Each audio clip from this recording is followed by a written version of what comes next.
In this video, I'm going to talk about going open-minded. This is one mistake I've noticed that candidates do in their clinical exams. I've recently been examiners for some mock exams, and when I actually sit there, I can see that the doctor has read the scenario outside the room. He has gone through some previous exam questions or recalls, which has got more or less similar scenario, and he or she is dragged into this funnel where you will have only one outcome, that is failing the exam. Okay, so the examiners are smart. They know that you are reading these recalls of previous exam questions. So why will they make your life easy by giving the same question? So they change few things in the question, and you have to be very careful and aware of those things. Okay, I started writing cases for exams as well.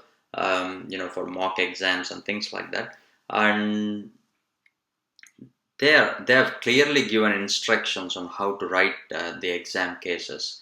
So don't think that this is the same scenario which was in the recall or in the previous exam question. Many people come, biased. They think, okay, so this is meningitis. This is the child. He came with a rash. It's meningitis. And when they're taking history, instead of being open-minded, they are actually narrow-minded, and they're actually thinking only about meningitis because they're asking all these questions about meningitis. There is nothing in the history that suggests it's meningitis, and they don't worry about other things. They come to examination, they examine the child, they do the full examination. For example, they will ask the examiner for neck stiffness, Kernig signs, Brudzinski sign, reflexes, everything is normal. And by the time they realize that this is not meningitis, the time is up.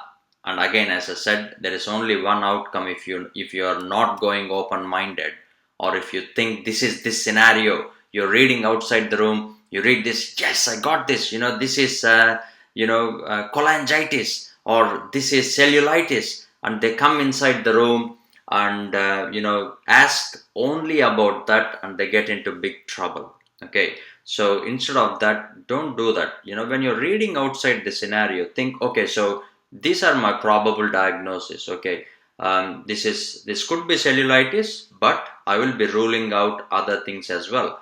For example, recently there was a case where there was redness and pain and swelling of the right calf. Okay, so this doctor, we had a scenario in the previous exam which was cellulitis, and this time we actually changed it to deep vein thrombosis. Okay, so the doctor was asking about, are you a diabetic? Did you have a wound? Did you hurt yourself? I want to have a look at your leg. I want to check the temperature. I want to see, if do a blood test. Yes, excellent. All those things are when it is cellulitis.